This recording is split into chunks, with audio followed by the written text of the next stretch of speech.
وادی سوات میں سیلاب اور بدامنی سے متاثرہ سیاحت کی بحالی کے لیے اقدامات جاری ہے۔ چکدر انٹرچینج سے خوبصورت سیاحتی مقام مالم جبہ تک 4x4 جیپ ریلی کا انعقاد کیا گیا۔ ریلی میں شامل 25 سے زائد ڈرائیور برف پوش پہاڑوں سے گزر کر مالم جبہ پہنچے۔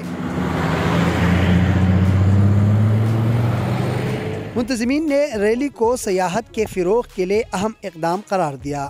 کہ صرف ایک پازیٹیو ایکٹیویٹی ہے اور پروموٹ کر رہے ہیں ٹورزم کو، اور انشاءاللہ اس ٹورزم کو اور کیا نام ہے اس موٹر سپورٹس کو انشاءاللہ آگے لے کے چلیں گے۔ سیاح جیپ ریلی سے خوب محظوظ ہوئے اور جنت نظیر وادی کو تعریف کیے بغیر نہ رہ سکے۔